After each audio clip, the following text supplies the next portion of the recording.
Bab menyapu serban. Dengan sanadnya Imam Abu Dawud meriwayatkan daripada Thauban, katanya Rasulullah sallallahu alaihi wasallam telah mengutuskan satu pasukan tenteranya, lalu mereka kesejukan. Bila mereka datang ataupun kembali kepada Rasulullah sallallahu alaihi wasallam, ataupun bila mereka pergi kepada Rasulullah sallallahu alaihi wasallam, baginda menyuruh mereka supaya menyapu serban dan khuf. Dengan sanadnya Imam Abu Dawud meriwayatkan daripada Anas bin Malik, katanya saya telah melihat Rasulullah sallallahu alaihi wasallam berwudu dalam keadaan baginda memakai serban qatriyah. Maka baginda memasukkan tangannya dari bawah serban, lalu disapu bahagian hadapan kepalanya. Baginda tidak memecat ataupun merombak serban. Bab membasuh kaki. Dengan sanadnya Imam Abu Dawud meriwayatkan daripada Mustawrid bin Shaddad, katanya saya telah melihat Rasulullah sallallahu alaihi wasallam bila berwudu, baginda menggosok jari-jari kakinya, jari-jari kedua belah kakinya, bi khinsarihi, dengan jari kelingkingnya, dengan jari kelingkingnya.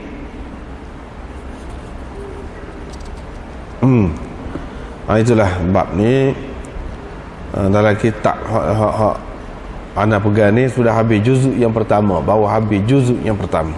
Selepas ni apa ni, babul mashi 'ala al-khuffain, ini termasuk dalam juzuk yang kedua dah.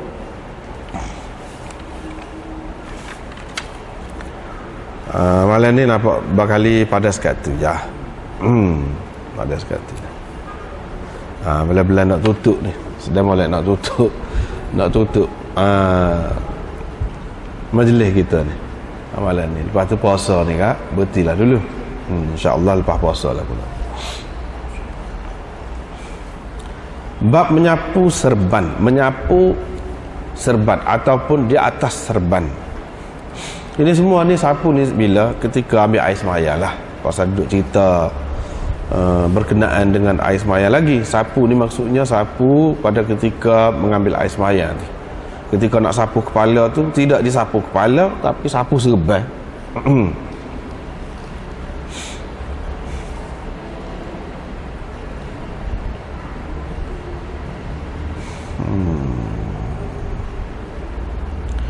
Pada keseluruhannya perawi-perawi ni hadis ni tak apalah, okey. Tak ada apa-apa masalah, kecuali seorang saja. Itu pun tidak berat mana. Itu pun tidak berat mana. Jadi secara umumnya kita boleh terima lah hadis ini. Kita boleh terima. Setengah-setengah orang yang mengatakan sahih hadis ini, dia tengok kepada asal cerita ni, matan hadis ini, tanpa melihat kepada sanad, maka dia kata sahih. Sebab banyak lagi tarik yang lain ataupun jalan riwayat yang lain selain daripada ni. Setengah-setengah yang darjat sahih dia tu rendah, dia sudah kata sanad ni pun sahih dah. Kalau nak kira hak kemas sikit, hak keras sikitnya, dia kata sanad ini hasan. Sebab apa? Salah seorang perawi dia tu tidak berapa kuat sangat lah. Maka dia tu menjadi hasan. Tapi nak kata dhaif tu tak berapa boleh lah nak kata dhaif tu. Sebab apa? Ramai orang-orang yang meriwayatkan hadis ni. Apalagi kalau tengok kepada isi dia tu memanglah semua boleh terima. Jadi perawi yang dipertikaikan itu ialah di bawah daripada Thauban itu, yang mengambil daripada Thauban sahabat Nabi sallallahu alaihi wasallam. Thauban itu maula Rasulullah. Maula ni maknanya hamba yang telah dibebaskan oleh Rasulullah sallallahu alaihi wasallam. Yang mengambil daripada dia tu Rashid bin Sa'ad. Tu ya. Imam Ahmad mengatakan la ba'sa bihi, tak mengapa dengannya. La ba'sa bihi ni dia lafaz ta'dil, lafaz puji yang tidak tinggi sangat, tidak tinggi. Boleh kira lah, tak apalah. Ibnu Ma'in mengatakan thiqah. Begitu juga Abu Hatim, Ijli, Ya'qub bin Syaibah dan Nasa'i. Ibnu Sa'ad kata thiqah. Daraqutni kata tidak mengapa dengannya. Kalau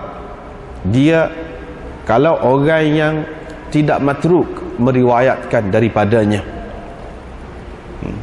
Kalau orang tu perawi daripada dia, hak bawa dia macam sini Thaur itu. Sini. Hak bawa dia tu, kalau orang yang mengambil daripada dia tu, orang tu diterima oleh ulama, maka hadis dia tak apa, okey.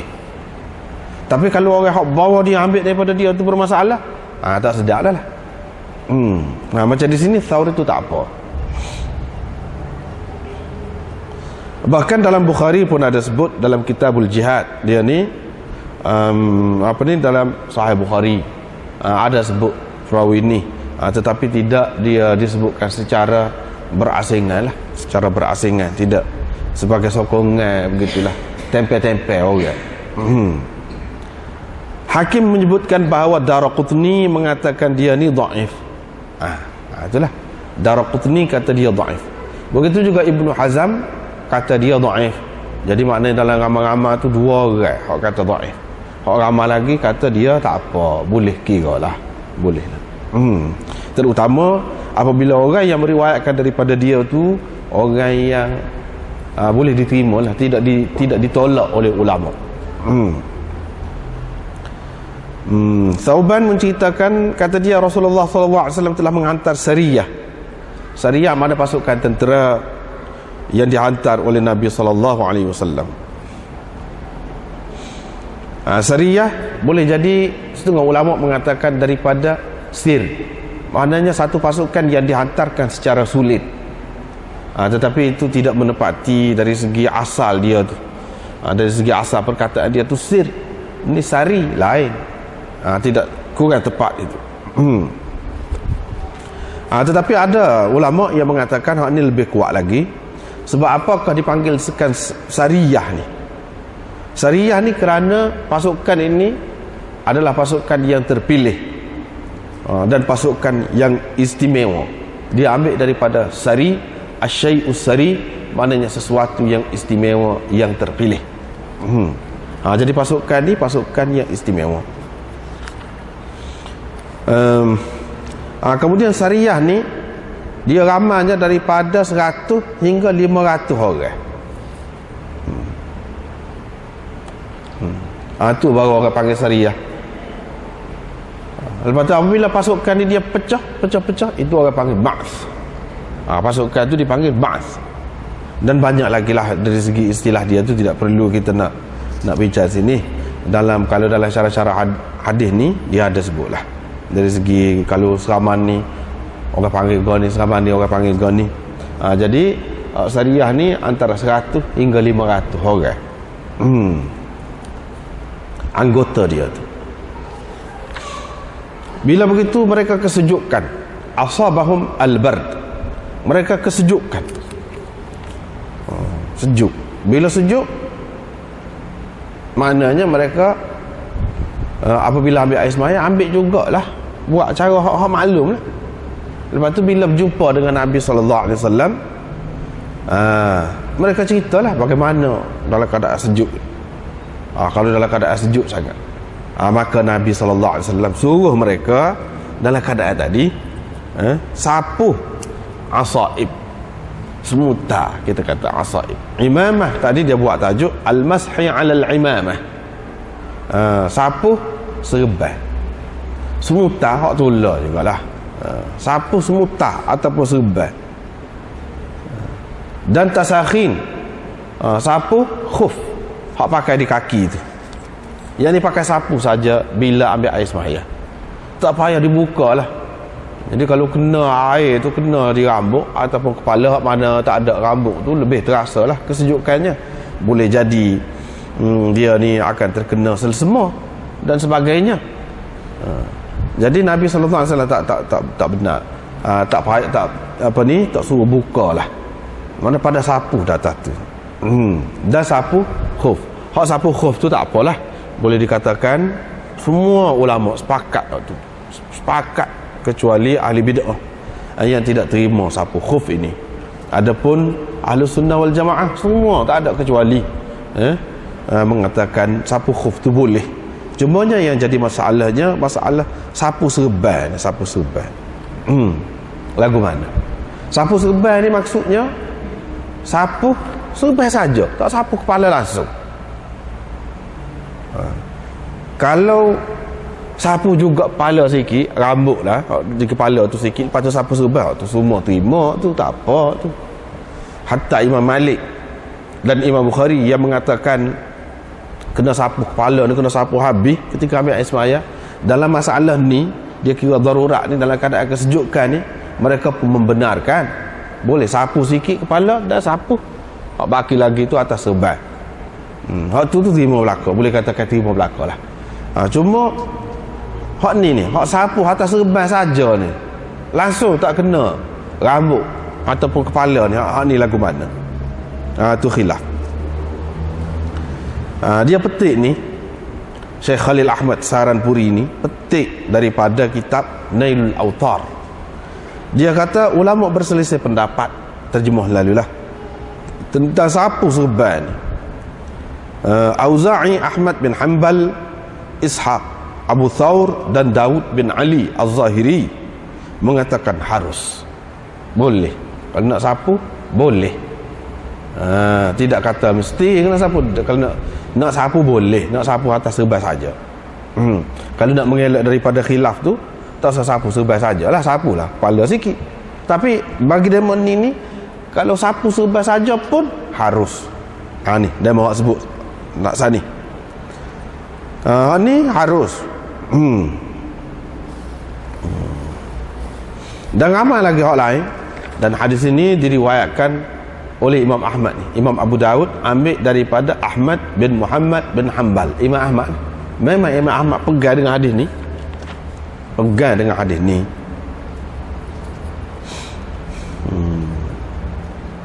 Itulah orang-orang yang mengatakan boleh.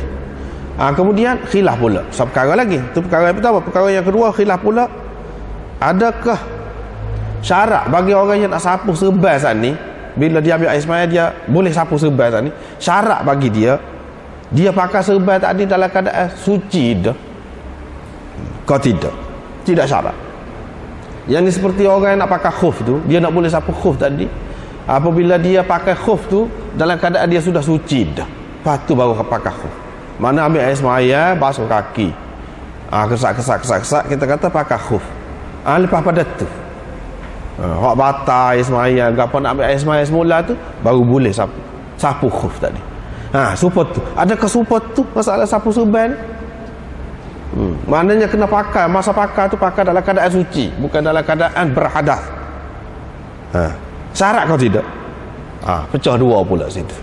Abu Thawr mengatakan syarat. Mana nak boleh sapu serban ni, dia kena pakai serban tadi dalam keadaan suci, serupa dengan khuf jugalah. Tetapi orang-orang lain hak tersebut tadi, Auza'i, Ahmad bin Hanbal, Ishaq, Daud Zahiri dan ramai lagi yang lain mengatakan tidak syarat. Ini tidak serupa khuf ni. Kalau khuf ialah lagu tu. Tapi kalau serban ni tidak lagu tu. Bahkan dalam masalah khuf tu pun masih ada khilaf lagi. Tapi bagi orang yang mensyaratkan khuf tu dipakai dalam keadaan suci, maka adakah serupa dengan hak tu? Ini masalah sapu serban. Begitu juga sapu serban saat ni, selama mana boleh sapu? Berapa hari? Adakah syarat? Adakah taukid? Mana ketentuan masa dia tu adakah? Yang ni kalau supaya kita kata pakai khuf, kalau orang musafir 3 hari 3 malam, kalau tidak musafir sehari semalam. Bagi orang yang mensyaratkan satu jangka masa tu. Jadi Abu Thawr kata support tu juga, syarat juga. Mana setakat tu je. Kalau orang musafir 3 hari, kalau orang tidak musafir setakat sehari semalam. Hak tu je boleh nak sapu serban ni. Selepas pada tu kat tak boleh. Gitu. Ini mengikut demon ni. Satu golongan ulama yang lain pula, iaitu terdiri daripada Sufyan Thauri, Malik, Syafi'i, Ibn al-Mubarak, Imam Abu Hanifah dan ramai lagi yang lain, mengatakan tak boleh. Sapu serbai saja ni tak boleh. Ke mana-mana pun tak boleh. Dia kena sapu juga sikit kepala. Lepas tu baru sapu serbai. Sebab apa? Sebab nak suruh beri rata. Kalau ambil air semaya dalam keadaan tak ada serbai saat ni, kepala saja kan, yang terlebih baiknya mengikut sunnahnya sapu semua sekali, bawa ke belakang, mari ke depan pula, maknanya rata tu. Jadi hak ni bila pakai serban ni dah lah sapu sikit kepala. Kalau lah tidak sapu pula atas serban, bermakna tidak rata lah. Ini dengan maksud nak suruh siapa maksud hak asal tu, nak suruh rata. Tapi tidaklah perlu rata benar. Mana siapa kata serban tu sapu lagi, dah tak boleh sapu kepala semua kan, atas serban tu sapu lagi. Inilah kata Imam Malik, menunjukkan bahawa sapu kepala tu kena sapu semua sekali. Kena sapu semua sekali. Sebab apa? Setara tak boleh sapu ni dalam keadaan darurat ni pun, kata dia suruh sapu juga atas serban. Kalau kita kata serban ni bukanlah kena kepala, kita kata ni nak menunjukkan bahawa sapu kepala tu dalam keadaan tak ada serban kena rata, kena habis satu kepala. Inilah dalil dia. Kata dia antara dalilnya. Kalau tidak apa ya, sapu atas serban. Setelah sapu kepala sikit, sapu pula atas serban tu, sapu warga dia. Dia kata. Artinya mereka pegang hak ni pegang hak ni sapu atas serban ni setelah sapu kepala dulu. Tidak kata sapu serban saja. Tidak kata sapu serban saja. Sebab serban tu orang tidak panggil kepala. Hak Allah SWT suruhnya wamsahu biru'usikum, sapu kepala kamu. Kepala. Dia tidak suruh sapu serban. Sapu kepala. Gak ada mau tu kata, dia mau kata boleh ni lah. Dia kata sapu kepala. Pasal kamu sapu rambut, sapu kepala juga orang panggil. Pasal apa? Pasal rambut tu duduk di kepala, lekat di kepala. Agak serupa tu lah juga serban ni pun, lekat di kepala, duduk di kepala. Kalau nak kira rambut, orang tidak panggil kepala juga, rambut orang panggil. Berapa yang boleh, kata dia. Sapu ke rambut? Tak rapat, tak sapu ke kepala pun tak apa. Kulit kepala, kena rambut saja. Yang boleh tu apa? Dia buat ikut tu pun. Serupa juga dalam bahasa Arab, dia kata kalau saya kucuk kepalanya, saya kucuk kepalanya, boleh kita kata gitu dalam keadaan dia bermaksud nak cerita kucuk serban. Kucuk serban tu boleh kita kata kucuk kepala, tak salah. Apa sebab? Sebab serban tu duduk atas kepala. Kalau kita kata kucuk kepala, dia kucuk rambut atas kepala, kucuk kepala juga. Serban pula kucuk, apa tak boleh kata dia. Tu alasan dia. Itu alasannya. Bagi orang yang mengatakan tak boleh tu, dia takwil.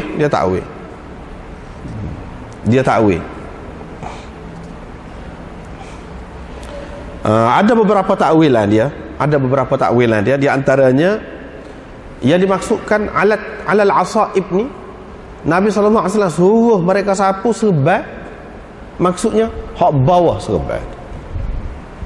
Alal asaib yani ala ma tahta al asaib. Dia takwil. Itu satu. Sapu serban makna sapu hak bawah serban. Begitu maksudnya. Takwilan yang kedua, iaitu perawi ini dia tengok Nabi SAW daripada jauh. Sebenarnya Nabi SAW sapu kepala, dia tak nampak tu. Dia nampak kebetulan Nabi SAW sapu atas serban. Padahal Nabi SAW telah sapu dah kepala dia sikit. Dia tak nampak tu sebab dia duduk jauh, nampak macam sapu serban. Itu takwilan yang kedua. Tapi takwilan yang kedua ni tidak berapa setujulah ulamanya, sebab dia kata kalau kita kata lagu tu bermakna kita telah sangka buruk terhadap sahabat ni. Maknanya dia cerita riwayat ni dalam keadaan dia tidak pasti. Dia tengok jauh-jauh pun dia sudah riwayat dah. Adakah sahabat ni lagu tu? Tak benar sahabat, kata dia. Dengan sebab itu tak boleh lah kita kata lagu tu. Soal lagi, takwil lah hak dekat-dekat dengan hak tu juga. Hak dekat-dekat dengan hak tu juga. Iaitu sahabat ni, perawi ni, dia tengok Nabi SAW duk betul serban dia. Betul serban dia. Pasal dia tak buka serban dia. Akak sikit ke? Dia ingat Nabi SAW sapu serban. Sebenarnya baru duduk betul serban. Sama ada sebelum dia nak sapu kepala tu, dia nak akak ke? Dia nak akak, ataupun selepas dia sapu kepala dia nak betul serban. Dia tengok, dia kata Nabi SAW sapu serban. Seseolahnya kalau mengikut takwilan ini, sahabat tu telah berlaku waham kepadanya, keliru. Ini juga seperti yang kedua tadi, kurang disetujui oleh ulama. Sebab apa? Kita telah sangka sahabat ni dia waham. Tak boleh mudah-mudah lagu tu. Yang keempatnya, takwilannya, iaitu boleh jadi serban tu dalam keadaan ni seperti pembalut, ataupun belak. Kalau orang patah ke apa tu kan, dia bungkus tu. Sapu atas tu boleh. Hak ni pun termasuk dalam hak tu juga, dalam bab darurat ni, pasal sejuk. Maka Nabi SAW benarkan sapu. Kalau nak kira tak boleh, dalam keadaan biasa tak boleh. Sebab hal ni, kes ni bukan berlaku sama. Ketika dalam keadaan gini, ada keadaan-keadaan tertentu dalam perjalanan, begitu juga ketika kesejukan, maka itu menunjukkan darurat. Seperti belak ataupun balut patah ke apa, kita sapu atas tu boleh, maka hak ni pun boleh. Itu yang keempat. Mengikut Imam Malik, dalam keadaan ni boleh sapu tu. Walaupun dia kata kepala ni kena sapu semua sekali ketika ambil air semaya, tapi dalam keadaan darurat tak apa, boleh sapu atas serban tu. Syaratnya kena sapulah sikit di kepala tu, di rambut, bahagian rambut alik bawah ni ke, sapu sikit, lepas tu sapulah atas serban tu. Seterusnya, yang kelima, Ibnu Rushd kata, yang Imam Malik tak terima hak ni sebab tidak masyhur di kalangan ahli Madinah. Di kalangan ulama Madinah tak masyhur sapu atas serban, tak masyhur. Jadi Imam Malik, salah satu prinsip dia, pegangan dia nya, iaitu amalan penduduk Madinah, terutama orang-orang alim dia tu. Adakah dia buat lagu tu? Sapu lagu? Tak ada. Tak ada. Bila tak ada, maka dia tak boleh pakai. Ada kes-kes tertentu ni, kes-kes terpencil. Seterusnya, yang kelima, yang keenamnya, iaitu pandangan Muhammad bin Hasan Asy-Syaibani, anak murid kepada Imam Abu Hanifah, dan begitu juga pendapat Ibnu Hazm. Dia mengatakan bahawa hak sapu serban lagu ni, atas serban ni memang boleh, tapi dulu kemudiannya sudah mansukh. Ni yang kena. Mula-mula boleh, memang boleh. Ni dalam Muwatta Imam Muhammad, asasnya Muwatta Imam Malik juga, tapi dia ada beza sikit. Dia kata apa Imam Muhammad ni dalam komen dia, wa bihadza na'khudh la yamsahu 'ala al-khimar wala 'ala al-'imamah, balagana anna al-masha 'ala al-'imamah kana faturika, wa huwa qawlu Abi Hanifah wal 'ammah min fuqaha'ina. Inilah yang kita pegang, iaitu seseorang itu tidak boleh sapu kain kelubung dia. Kain kelubung, sapu atas kain kelubung tak boleh. Sapu atas serban pun tak boleh juga. Kita mendapat tahu bahawa sapu atas serban ni memang ada dulu, diamalkan, tetapi telah ditinggalkan, yakni sudah mansukh. Tetapi hal ni mansukh ni bukan sepakatlah Imam Ahmad dan orang yang terima, Auza'i, siapa tadi, Daud Zahiri tadi, dia kata tidak mansukh, sampai sekarang ni boleh pakai. Artinya ni khilaf lah tentang mansukh dia tu. Ada kalanya hak mansukh ni dia khilaf, tidak sepakat ulama. Ada setengah-setengah ni hak mansukh tu sepakat dah. Misalnya dulu menghadap kepada Baitul Maqdis, Lepas tu suruh menghadap kepada Kaabah. Oh, tu sepakat dah tu, ijma' dah tu. Tak ada seorang pun boleh kata sekarang ni boleh lagi. Ada lagi khilaf. Tidak mansuh lagi boleh menghadap kepada Baitul Maqdis sekarang. Tak ada. Hal tu sepakat dah. Tetapi ada juga setengah-setengah masalah tu tidak disepakati tentang mansuhnya. Contohnya hak ni. Di antaranya hak ni. Bukan semua hak kata mansuh tu. Tapi adalah hak kata. Di antara yang kata begitunya ialah Muhammad bin Hasan Asy-Syaibani, Ibnu Hazm dan ramai lagi yang lain. Dia kata memang sudah mansuh. Itulah beberapa jawapan kepada hak ni.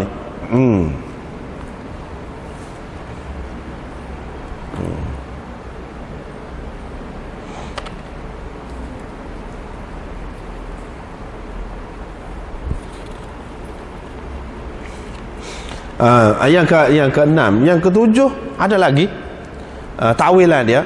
Dia kata hadis ini tidak jelas. Hadis ini perlu ditakwil berdasarkan hadis yang lebih terang lagi, iaitu Nabi sallallahu alaihi wasallam masah 'ala ar-ra'si wa 'ala al-imamah. Gitu lafaz dia. Nabi sallallahu alaihi wasallam sapu kepala dan sapu serban. Hak tu hak asalnya. Hak ni riwayat bil makna. Riwayat bil makna. Riwayat bil makna. Hak sebenarnya Nabi sallallahu alaihi wasallam masaha 'ala ar-ra'si wa 'ala al-imamah.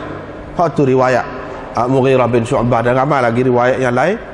Dia kata Nabi sallallahu alaihi wasallam sapu kepala dan sapu serban. Bukan sapu serban saja. Sini tak ada nyebuai hak tu hak kepala tu. Ada sapu atas serban saja. Kalau hak ni Nabi sallallahu alaihi wasallam suruh sapu serban, bermakna sudah maklum dah. Tak boleh kena sapu juga kepala tu.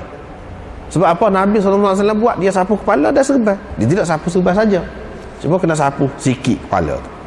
Itu yang ke-7 ke yang ke-6 tadi. Dan seterusnya takwilannya ayyamsahu 'ala al-'asaib. Apa makna? Ala tu dengan makna haliyah. Ala tu dengan makna haliyah.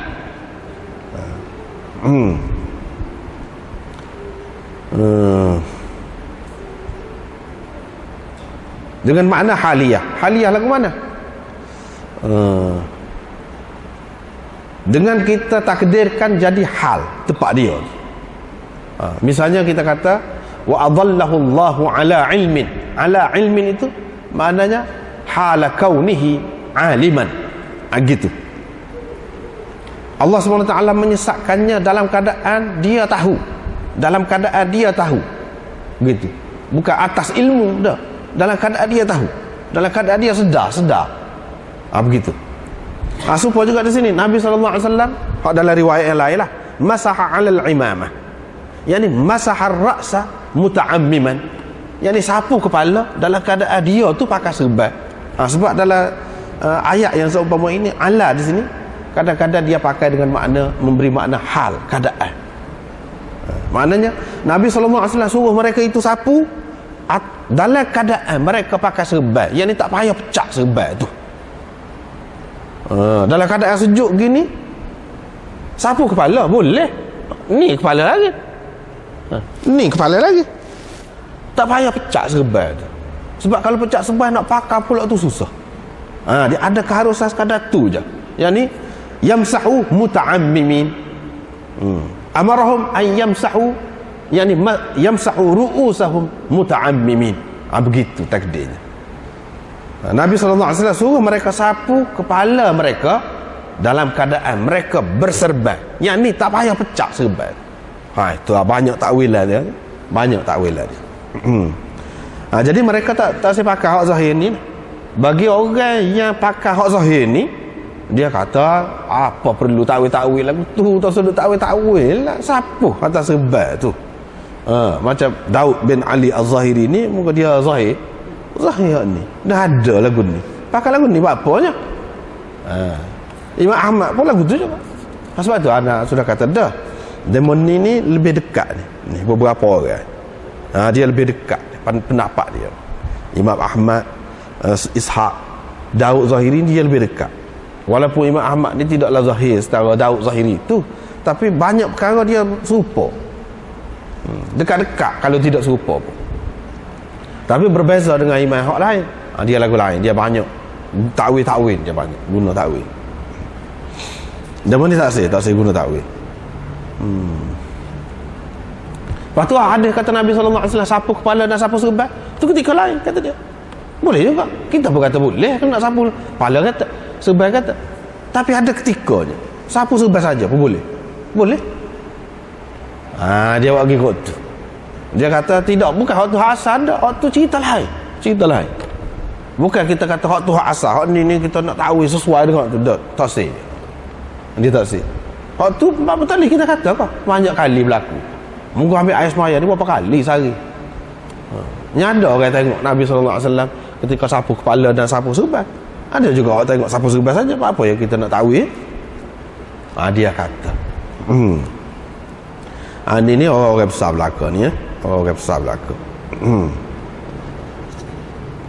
Masalah sapu khuf tu boleh dikatakan tak ada khilaf lah, seperti yang dah sebut tadi lah. Tetapi bagi ulama-ulama yang mengatakan dia tak terima ni hadis ni, selain daripada takwil lah tadi, dia kata kalau kita perhati hadis-hadis ni hak sapu atas serban saja ni lah, tak sapu kepala kata sikit ni, kalau kita perhati semuanya maklul lah, berilat, mesti ada ilat dia ke mana-mana. Sama ada ilat dia tu dalam sanad atau ilat dia tu dalam matan. Dengan sebab itu kita tak boleh nak tinggal Quran. Hak asas tu, wamsahu biruusikum, sapulah kepala kamu. Waktu terang tu Tuhan sebut tu, sapu kepala. Serban ni tak sapu kepala. Tak sapu kepala lagi. Tak betul sebab kamu kata maknanya sapu serban tu makna sapu kepala juga, serupa dengan sapu rambut ni makna sapu kepala. Tak kena tu. Serban boleh cabut, rambut tak boleh cabut. Rambut tu dia lekat di kepala tu, beza tu. Jadi kita tak boleh tinggalkan ayat yang terang dan hak Nabi SAW selalu buat hak banyak-banyak ni dalam riwayat yang sahih-sahih. Kita tak boleh tinggal hak tu kerana hak ni yang tidak terang. Bahkan yang lebih baiknya kita takwilkan hak ni supaya sesuai dengan hak tu. Itu cara mereka masing-masing ijtihad lah. Masing-masing ijtihad.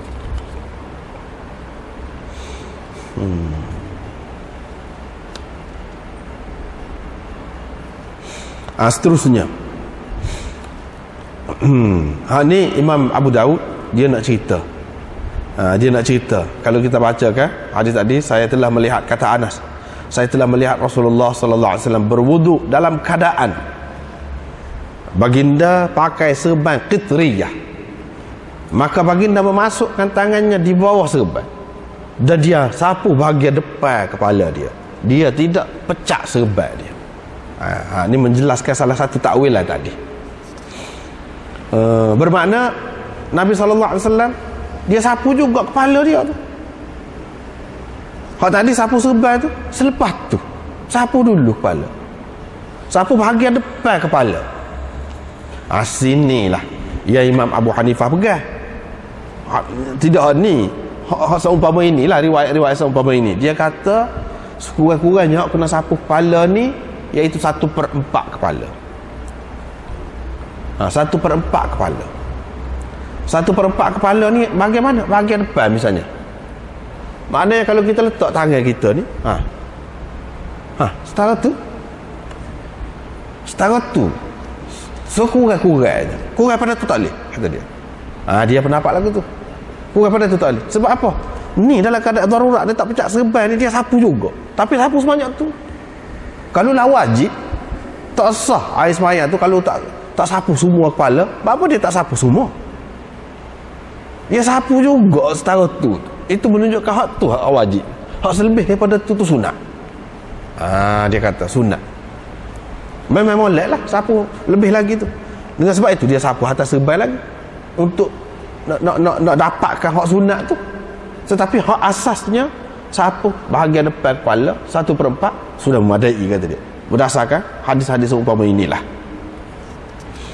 Dan hadis ini menunjukkan bahawa sapu serban tadi tu setelah buat masuk tangan, sapu kepala dulu, lepas tu baru sapu serban. Itu maksud seseolahnya Imam Abu Dawud mari hak ni dia nak cerita hak tadi. Tetapi apa makna Imam Abu Dawud marah ni? Ada dua kemungkinan. Satu kemungkinan dia nak cerita ulama-ulama yang mentakwilkan tadi, dia tak saya terima hak tadi. Dia takwil di antara takwilan dianya, asas dia mana? Hak ni lah, iaitu Nabi SAW masuk dulu tangan bawah serban. Dia sapu kepala dia tu. Lepas pada tu dia tak pecah serban. Itu maksudnya. Hak orang duduk takwil dia pegang dengan hak ni. Satu. Yang kedua, boleh jadi juga Imam Abu Dawud sebut tu, dia nak cerita hak orang takwil tu tak kena. Maknanya dia serupa dengan Imam Ahmad lah. Sebab biasa je Imam Abu Dawud ni dia banyak serupa dengan Imam Ahmad. Hak lebih sesuainya serupa dengan tu guru dia lah sini. Dia buat mari hak ni. Tetapi asas bagi takwil lah orang lain tu ialah asas yang lemah. Maknanya bagi dia kalau ada pun nak takwil ni lemah. Setara hadis ada pun ada setara ni. Pak kalau pendapat itu tak boleh nak lawan hadis, kata dia. Bermakna lemah. Sebab apa? Sebab hadis ni dhaif. Dia nak bagi kot tu.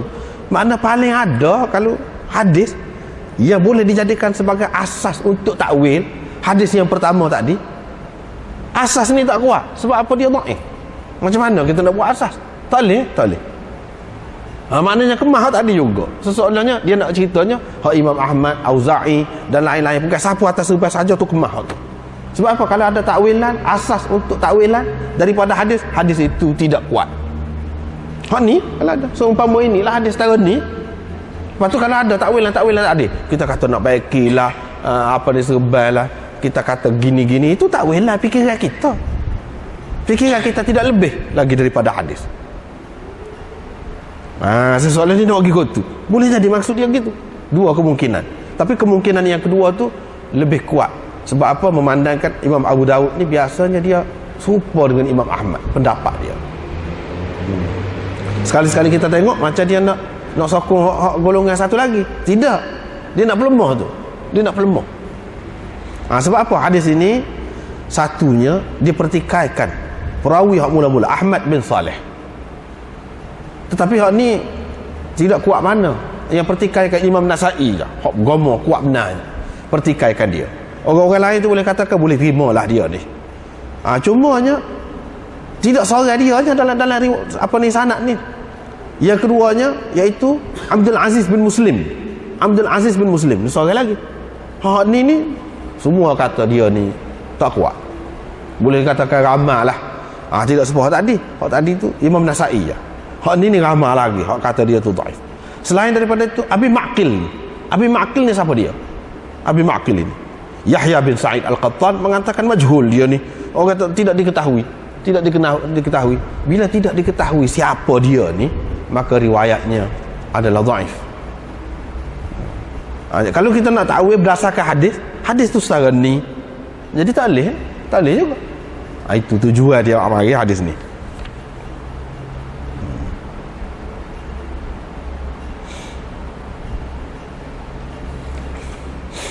Nabi SAW lam yanqud itu satu makna tidak pecah. Satu lagi makna tidak buka serban dia.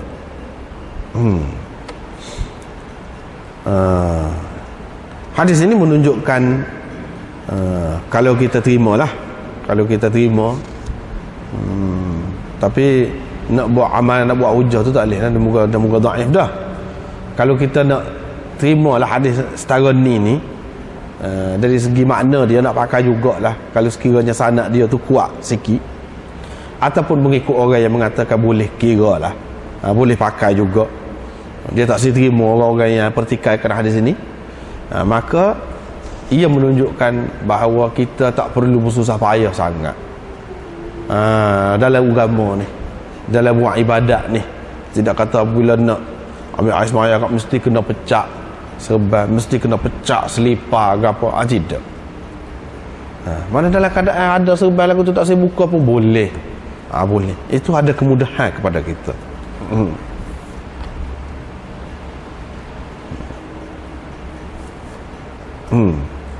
Ada kemudahan kepada kita.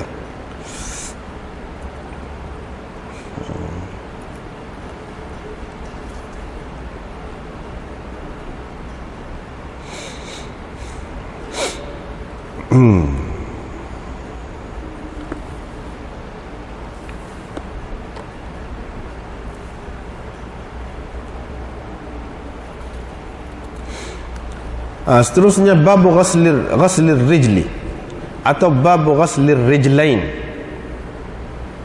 Bab basuh kaki atau basuh kedua kaki. Ini pun cerita air semaya lagi ni. Dah hak kaki tu hak ujung sekali, hak akhir sekali yang dibasuh. Maka dalam bab air semaya ni pun dari segi anggota hak terdedah dalam keadaan tidak pakai khufnya, hak akhir sekali pun basuh kaki lah. Dia pun mari basuh kaki lah akhir sekali.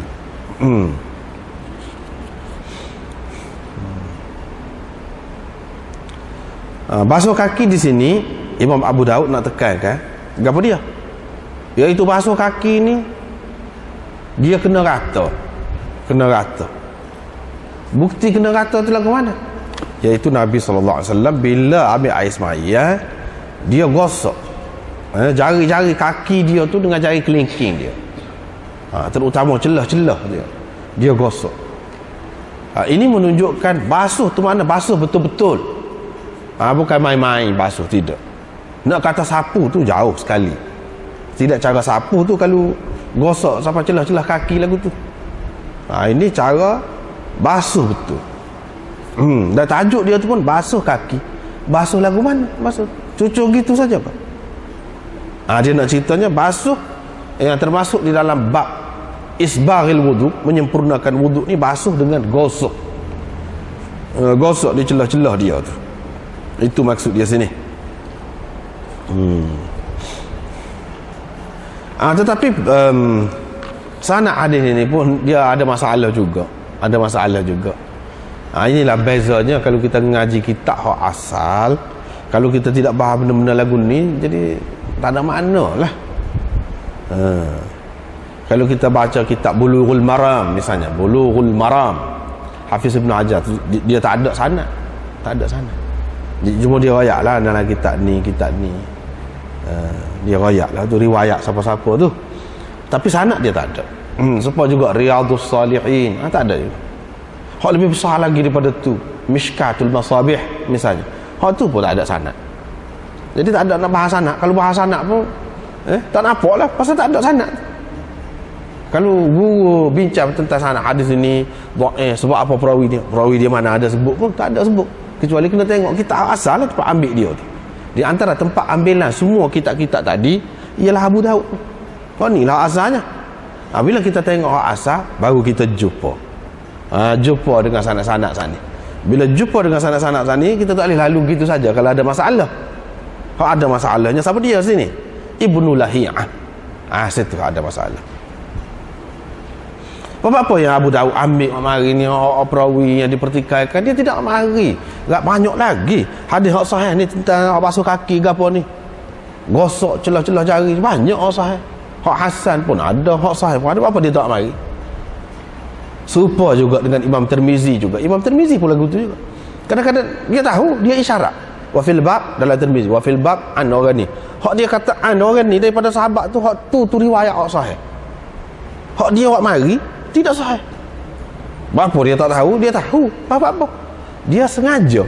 Dia nak cerita benda ni, benda yang sama ni banyak jalan riwayat yang sampai kepada kita. Hak orang yang kuat sudah maklum belaka dah. Dalam Bukhari Muslim tengok boleh jumpa dah situ. Hak kurang kuat, dalam kitab dia boleh ada juga. Sanad tidak kuat, benda sama cerita. Ada hak ahli bid'ah, ada hak kurang kuat ingatan dia, ada macam-macam. Tapi benda tu juga. Dia nak pelbagaikan sanad itu. Itu tujuan dia. Jadi masing-masing itu ada maksud dia sendiri. Demon ni tidak maksud nak cerita hadis yang tinggi kedudukan dia kerana perawi-perawi dia kemah. Dia tidak maksud gitu. Dia tidak kata pula begitu. Dia tidak mensyaratkan atas diri dia untuk mengemukakan hadis yang umpama itu, tidak. Serupa juga Imam Tirmizi. Serupa juga. Ibnu Majah lagi lah. Abu Daud ni pun lagu tu juga. Sini masalah. Qutaibah bin Sa'id tu tak apalah. Ibnu Lahiyah. Siapa dia Ibnu Lahiyah? Panjang ceritanya. Panjang ceritanya. Dia ni Abu Abdurrahman Abdullah nama dia, Al-Misri, Al-Faqih, Al-Qadhi. Tu qadhi dia. Dan faqih. Dia ahli fiqh. Ahli fiqh pun tak kira. Tidak semesti dia ni seorang yang bijak, maknanya dengan sendirinya dia jadi hadis dia tu jadi kuat, tak mesti. Penilaian hadis lain. Walaupun seorang tu imam sekalipun, dia anggap imam dalam bidang lain, dalam bidang hadis belum tentu dia kuat. Dalam bidang hadis belum tentu lagi dia kuat. Misalnya hafaz, qiraat tu, dari segi ilmu rijal tak kuat mana dia tu. Bahkan Asim tu dipertikaikan, tu guru dia tu dipertikaikan. Ramai yang mengatakan dia tak kuat dalam hadis lah, dalam hadis, tapi dalam qiraat lain pula. Tak mesti orang tu kalau imam sekalipun dia kuat dalam hadis, tak mesti. Apalagi kalau hak dalam hak lain pun tak kuat lagilah. Dia ni qadhi pun, sebab qadhi tu suku, itu jawatan dia. Masalah dia kuat ingatan tu suku tu. Tirmizi berkata, Tirmizi kata dalam sunannya, Ibnu Lahiyah dha'afahu Yahya bin Sa'id Al-Qattan wa ghairuhu. Yahya bin Sa'id Al-Qattan dan selainnya mengatakan dia ni dhaif. Abu Dawud berkata daripada Ahmad, wa man kana mithl ibn Lahiyah bi Misr fi kathrati hadithi wa dhabtihi wa itqanihi.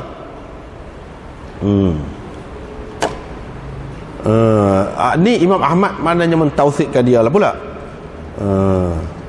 Iaitu orang supaya Ibnu Lahiyah di Mesir ni, dari segi banyak hadis dia, dhabit dia tu dan mutqin dia tu. Bukhari kata dia ambil daripada Yahya bin Bukair. Ibnu Lahiyah ni pada tahun 170 kitab dia ni hang terbakar. Itu cerita dia. Terbakar. Begitu juga kata Yahya bin Uthman bin Salih daripada ayah dia. Tetapi bukan semua kitab dia tu terbakar. Setengah-setengah kitab dia. Orang hak dengar daripada dia ketika kitab dia tu ada dulu, hak lapis dulu sebelum tu, boleh diterima. Apalagi orang tu orang yang baik-baik pula, orang hak molek-molek, boleh diterima. Tapi kalau hak selepas pada tu tak boleh terima. Sebab apa? Sebab dia ni nyanyuk sikit ala akhir hayat dia tu. Orang pergi bawa riwayat hak bukan riwayat dia pun dia senyap, dia tak kata apa je. Padahal bukan riwayat dia, dia tak ada riwayat pun hak tu. Ini yang jadi masalah. Sebab tu orang tak terima.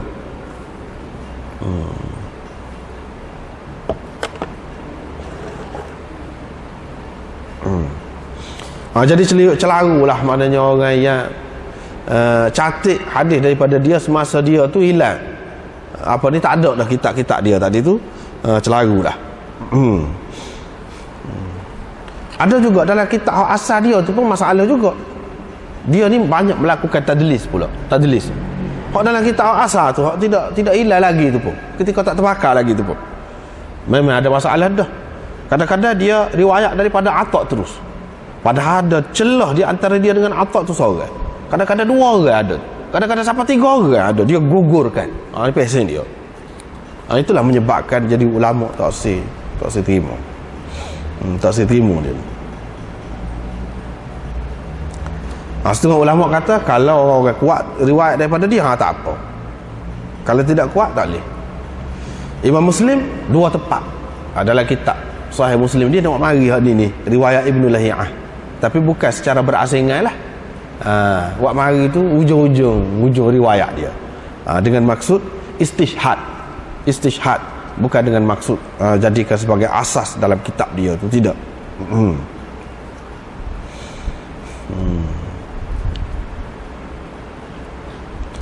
Dan ramai lagi lah yang lain-lain mengatakan dia masalah lah. Masalah lah riwayat dia ni. Di antara riwayat dianya iaitu Ubaidullah, adik-beradik kepada Ummul Mukminin, Ummu Habibah, yang dikatakan masuk Kristian itu. Pergi ke Habsyah tu murtad, masuk Kristian, mati dalam keadaan Kristian. Riwayat dia lah tu. Riwayat dia. Tak boleh nak pegang waktu tu.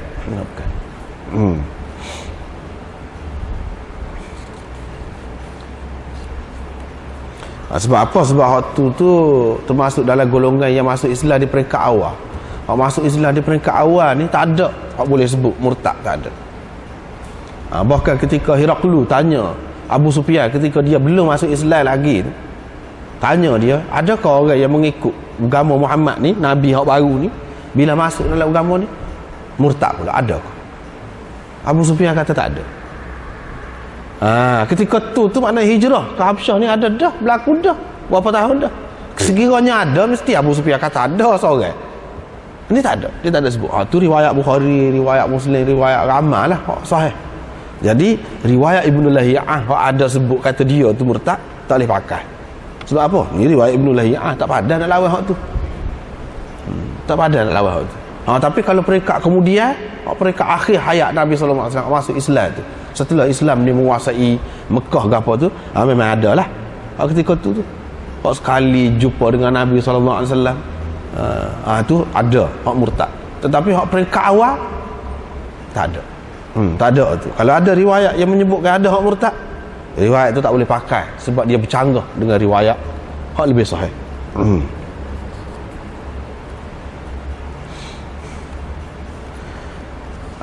Kalau kita tengok dari segi isi dia ni semua boleh terima isi dia. Dan memang dalam riwayat sebelum pada ni berapa banyak dah kita jumpa Nabi SAW basuh kaki tu 3 kali basuh. Banyak dah sahihnya, tidak nyabik ngak ni. Hak ni sengaja Imam Abu Daud nak amari daripada tarik ini, jalan riwayat ni. Tu tujuan dia. Tidak nak ayat hak ni lah yang paling tinggi dalam masalah ni. Dak, tidak nak ayat gitu. Nak ceritanya basuh kaki. Basuh kaki tu jelas kena basuh kaki tahu mana, iaitu gosok celah-celah jari kaki tu. Kalau sapu tak ada makna kalau sapu. Sini ni masalah basuh kaki ni dia ada khilaf lah. Tapi boleh dikatakan Ahlus Sunnah wal Jamaah tak ada khilaf dah, terutama di zaman kemudian. Di peringkat awal dulu ada juga khilaf sikit sebanyak. Tapi peringkat kemudian boleh dikatakan tak ada khilaf dah. Semua kata kena basuh kaki, tak boleh sapu kaki. Tetapi asal dianya yang jadi ke setengah-setengah kalangan ni, dia kata basuh kaki, apa disapu kaki saat ni, dia pun bersandar kepada Quran juga. Bersandar kepada Quran juga. Wamsahu bi ru'usikum wa arjulikum. Dia pegang dengan qiraat tu, baca bagi bawah. Adapun kita ni duduk amal ni kebanyakan kita baca wamsahu bi ru'usikum wa arjulakum. Wa arjulakum tu waw tu ataf kepada basuh muka tu, maknanya ni basuh kaki, ataf ke sana, bukan ataf kepada ru'usikum tu. Jadi puak-puak ni dia kata ataf kepada ru'usikum, maknanya kena sapu lah, kaki pun kena sapu. Ni hak duduk pakai sampai sekarang ni Syiah. Dia pakai sampai sekarang ni. Dia kata apa ni? Qiraat tu ada kan? Qiraat tu qiraat mutawatirah juga. Wa arjulikum. Dah sapu lah. Tak boleh sapu khuf ni, dia tak terima sapu khuf. Tak ada sapu khuf, tak boleh sapu khuf. Kalau pakai khuf pun kena pecah khuf tu, kena sapu kaki tu. Bukan basuh kaki, sapu kaki. Dia pegang dengan hak tu. Dia pegang dengan wamsahu bi ru'usikum wa arjulikum. Pegang dengan hak tu. Tetapi hak pendapat tadi tu ditolak oleh ulama-ulama kita, banyaklah alasan dianya. Kalau kita terima sekalipun bacaan tadi wa arjulikum itu, wamsahu bi ru'usikum wa arjulikum itu, maka ada beberapa takwilannya. Di antara takwilannya ialah wa arjulikum itu baca lagu tu dalam keadaan untuk mana? Mana kita guna Quran itu juga. Ambil air sembahyang ni sapu kaki ketika mana? Ketika pakai khuf. Sebab apa Nabi SAW buat lagu tu? Ketika dia tak pakai khuf, dia tak ada sapu kaki. Hak ada sapu kaki ni ketika mana? Ketika sapu khuf. Itulah kita baca wa arjulikum ketika tu. Baik. Hak basuh kaki ni ketika wa arjulakum tu. Yang yang menghendaki basuh. Wa arjulakum. Wa ta'ataf kepada ighsilu wujuhakum. Wujuhakum tu. Wa arjulakum tu. Jadi kehendaknya ialah basuh. Basuh ni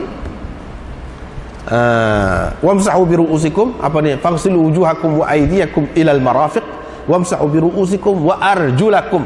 Wow, itu ataf ke sana, ataf ke sana, bukan ataf kepada ru'usikum. Jadi atau ke sana tu dalam keadaan mana basuh tu? Dalam keadaan tidak ada khuf. Itu takwil lah. Satu takwil lah. Hak ni selesai. Kalau kita terima hak ni, boleh terima kedua. Kedua kiraat tu boleh terima, tak ada masalah. Itu satu. Yang keduanya macam Zajjaj, dan ramai lagi ulama-ulama nahwu, ulama-ulama fiqh, ulama-ulama hadis, tafsir ke apa duduk bahas. Dia kata wamsahu biru'usikum wa arjulikum. Kalau kita baca wa arjulikum pun dengan bahagian bawah pun tak ada makna kalau kita pakai dengan makna sapu. Sebab apa? Dia ada hak dia tu. Ilal ka'bain. Wamsahu biru'usikum wa arjulikum ilal ka'bain. Dia ada hak tu. Apabila ada hak ni, maknanya dia kena rata. Kalau sapu tidak akan rata. Sapu ni tidak semesti kena rata. Siapa ke buku lali. Yang sebut hak itu menunjukkan bahawa Allah SWT nak walaupun baca dari segi bacaannya, baca bagi bawah, tapi dari segi amalannya dia kena basuh. Sebab apa? Tidak ada artinya kalau sapu nak suruh rata. Sapa ke situ. Baru boleh sapa ke buku lali ni apabila basuh. Itu kata mereka. Apabila basuh dari segi amalannya. Baca tu ikutlah nak baca lagu tu pun. Tapi dari segi amalannya kena basuh juga. Sebab baru jadi hak tadi tu apabila basuh. Seperti kita kata faghsilu wujuhakum wa aydiyakum ilal marafiq. Basuh tangan. Basuh tangan hingga ke siku. Hak ada hingga-hingga ni apabila berkait dengan basuh. Baru ada hingga. Seperti basuh tangan hingga ke siku. Situ tak timbul masalah sapu tu. Boleh dan boleh terlaksana benda tu apabila kita basuh. Barulah sampai ke sini. Kalau kita sapu nak rata, payah tu. Kalau nak suruh rata juga, jadi sebab basuh lah juga. Kena cek molek biar rata. Tak ada makna. Artinya kena basuh. Kalaupun kita baca bagi bawah, kena basuh juga. Dari segi amalannya. Tak boleh kata sapu, tak boleh. Itu yang kedua. Takwilan yang ketiganya, iaitu dia kata dengan hazaf PA. Hazaf PA. Mengikut kaedah bahasa Arabnya dia boleh buat selepas waw ataf ni. Dia boleh buat asal amil bagi sesuatu tu. Dia boleh buat mengikut kaedahnya. Misalnya kita kata mutaqallidan saifan wa rumhan. Mutaqallidan huwa jaa mutaqallidan saifan wa rumhan. Mana dia mari dalam keadaan mutaqallidan saifan. Mutaqallidan saifan itu hak boleh kata mutaqallidannya saifan saja. Saif itu hak mutaqallidnya. Rum orang tidak mutaqallid. Lembing tu orang tidak letak sini. Tidak ikat pinggang tu lembing tu. Lembing orang bawa tangan. Tapi apa dia kata mutaqallidan juga? Mana mutaqallidan saifan wa hamilan rumhan. Gitu. Mana ada buat amil tu. Itu mengikut kaedahnya boleh juga. Supaya juga kaedah bahasa Arab juga. Allaftuha tibnan wa ma'an baridan. Allaftuha tibnan wa ma'an baridan. Saya beri makan kepada unta tu tibnan, jerami dan air sejuk. Air sejuk orang tak beri makan, orang beri minum. Tapi dia campur sekali. Boleh. Saya telah beri makan. Beri makan tu jerami tu boleh beri makan. Beri minum tu tak ada sebut. Tak ada sebut tu dia takdir lah tu. Takdir kira-kira. Jadi allaftuha tibnan wa saqaituha ma'an baridan. Saqaituha tu mahdzuf, dibuat. Itu mengikut kaedahnya boleh lagu tu. Supaya juga di sini wamsahu biru'usikum wa arjulakum, yakni waghsilu arjulakum. Balik kepada hak asal. Sebab apa? Sebab apa dia tidak kata waghsilu? Sebab tahu dah bila sebut ilal ka'bain dia mesti kena basuh. Dia tidak ada makna kalau sapu bila sebut ilal ka'bain. Sebab tu lebih kuat dia balik ke sana. Dia balik ke sana, balik kepada wujuhakum. Yani irsilu arjulakum. Lebih sesuai begitu. Tidak wamsahu dah, tidak berkait dengan hal tu. Ini mengikut kaedahnya. Jadi kena basuh belaka lah. Ataupun Zamakhsyari kata hak ni sapu maknanya basuh juga, tapi ghaslan khafifan. Basuh huduh-huduh. Kita kata tidak basuh juru benar. Ada dalam riwayat menyebutkan Nabi SAW sapu ataupun Sayyidina Ali, dia sapu. Sapu di situ bukan makna sapu betul, maknanya basuh yang ringkas, basuh yang ringkas, tapi basuh juga. Tidak ada dengan makna sapu ni, tidak ada. Lepas tu Sayyidina Ali kata, ini wuduk orang yang tidak berhadas, ini wuduk alal wuduk. Orang yang sudah ada air semaya dah, dia nak ambil air semaya pula, dia boleh. Kalau nak sapu, nak basuh wuduk-wuduk tu tak apa. Tidaklah kata kena gosok celah-celah jari kaki ke apa tu, tidak perlu sampai begitu. Basuh gitu pun tak apa dah. Siapa ada maksudnya apabila dia sudah ada air semaya dah, dalam keadaan tu, bukan dalam keadaan dia ni berhadas, lepas tu nak sapu gitu tak boleh.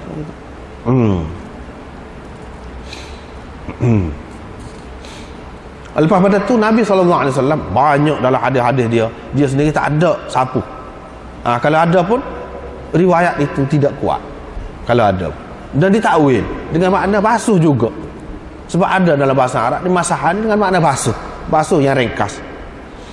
Lepas tu riwayat-riwayat dia banyak lagi menunjukkan bahawa kaki ni kena basuh. Di antaranya yang kita sudah jumpa dah dulu, iaitu Nabi SAW melaung daripada jauh lagi, wailul lil aqabi minan nar, wailul lil aqabi minan nar.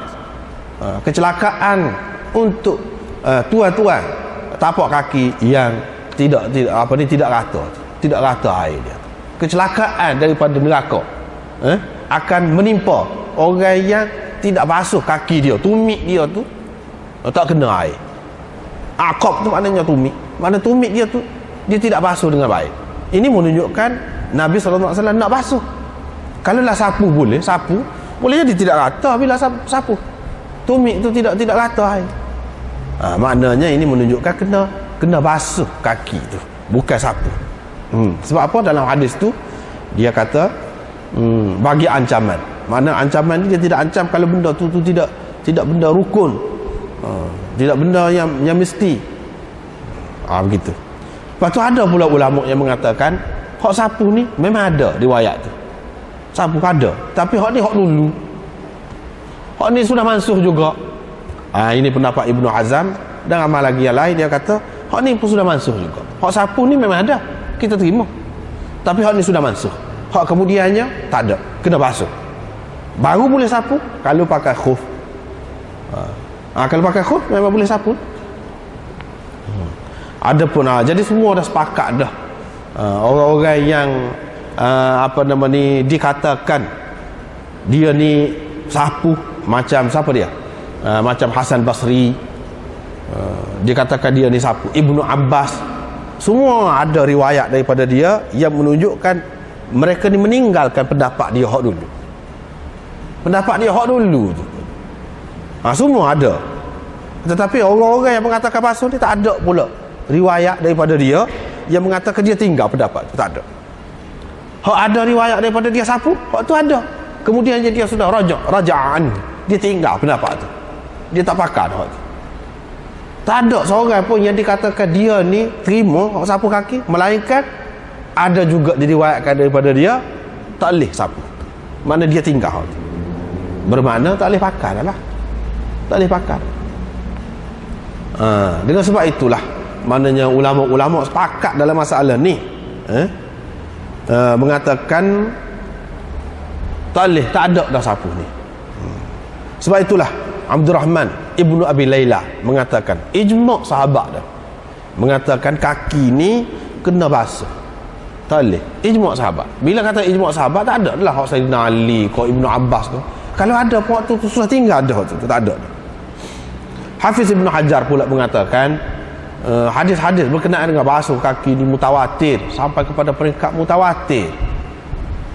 Jadi tentang wuduk Nabi SAW ni, Nabi SAW kalau kita terima, ikutlah nak baca ke mana-mana, wa arjulikum ke wa arjulakum, kita secara lah tu. Tapi hak Nabi SAW buat lagu mana? Hak Nabi SAW buatnya basuh kaki. Dia yang menjelaskan makna Quran tu. Kalau lagu tu tak ada, kita nampak Nabi SAW sapu ni kecuali dalam keadaan dia pakai khuf. Waktu dialah yang menjelaskan makna Quran tu. Dan tidak sabit daripada mana-mana sahabat bahawa mereka terima sapu kaki ni. Kalau sabit pun, orang yang sabit ada riwayat daripada dia. Sabit juga. Riwayat yang lain mengatakan mereka meninggalkan pendapat itu. Ini kata Hafiz Ibn Hajar. Walam yathbut an ahadin min as-sahabah khilafu dhalik. Wa yathbutu anhum al-khilaf. Faqad thabata anhum ar-ruju'. Wa man yathbut anhum al-khilaf faqad thabata anhum ar-ruju'. Itu kata Hafiz Ibn Hajar. Dan Syah Waliullah pula kata, dia kata bagi dia tak ada beza orang yang mengatakan menafikan basuh kaki ni tak ada, dia kata sapu kaki je ada. Tak ada beza bagi saya dengan orang yang mengatakan perai badan tu tak ada, tak pernah berlaku.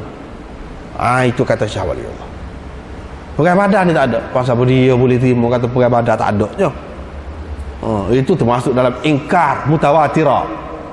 ingkarul mutawatirah. Mana menafikan, menolak sesuatu yang semua orang sudah terima, semua jelas, semua tak ada khilaf.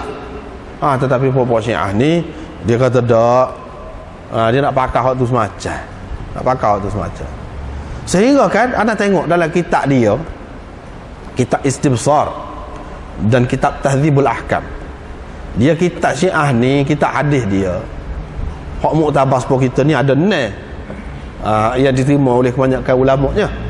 Ada kitab sihah sittah kita panggil. Dia sihah arba'ah. Ada 4 kitab hadis hak sahih di kalangan dia. 2 daripadanya karangan Syekh Tusi. Syekh Tusi ni dia panggil Syekhut Taifah Al-Imamiyah. Namanya kitab Istibsar. Ni 4 jilid kitab ni. Dan Tahdzibul Ahkam. Tahdzibul Ahkam dia besar, ada 10 jilid. Dia juga. Ada 2 orang. 2 kitab ni pengarangnya sama. Syekh Tusi. Ini 2. Hak satu lagi kitab Man La Yahduruhul Faqih. Ini kitab nombor 4. Tarikh dia nombor 4. Karangan Syekh Saduq. Syekh Saduq. Ni. Hak paling tinggi sekali kalau kita super Bukhari, iaitu kitab Al-Kafi. Kitab Al-Kafi. Kitab Kafi. Kitab Al-Kafi dia terbagi kepada 3. Usul Kafi 2 jilid. Lepas tu Furu' Kafi. Furu' Kafi sampai ke jilid yang ke-7. Jilid yang ke-8 tu dia panggil Raudah Kafi. Ar-Raudah minal Kafi. Dia adalah dalam usul dia bincang benda-benda ni, dalam Furu' ni benda ni, dalam Raudah ni dia bincang benda-benda ni, adalah tu kita tidak nak cerita itulah. Jadi apa yang ada nak ceritanya, dalam 2 kitab sahih dia ada sebut, ada riwayat bahawa Nabi SAW basuh kaki, ambil air sembahyang, memang jelas basuh kaki, tidak sapu, basuh kaki. Tetapi Syekh Tusi takwil. Syekh Tusi takwil, mana dia ada buat ta'liq bawah dia tu, dia ada buat ta'liq. Dia kata hak ni Nabi SAW hak basuh kaki ni, dia basuh tu kerana taqiyah. Sebab bagi Syekh tak boleh basuh kaki, salah, dosa, dia kena sapu kaki. Dia kena sapu kaki ke mana-mana.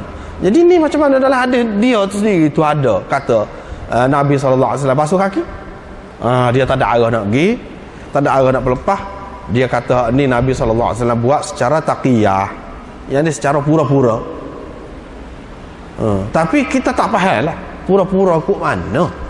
Sebab apa tak ada orang lain situ dalam peristiwa tu, dalam hadis tu, hadis yang ni lah, hadis kebetulan serupa dengan kita. Sebenarnya tak boleh pakai juga, kebetulan serupa. Kalau nak kira hadis tu tak ada orang lain di rumah dia, dan anak dia yang cucur air, anak dia yang tuang air untuk ambil air sembahyang, Fatimah anak dia. Tentulah Fatimah ada tu dalam keadaan orang lain tak ada lah. Kalau ada orang lain, apa Fatimah duduk tuang air tu? Dia seorang yang pemalu. Tak ada orang lain. Kalau ada pun keluarga. Tidak ada sesuatu yang mengancam Nabi SAW.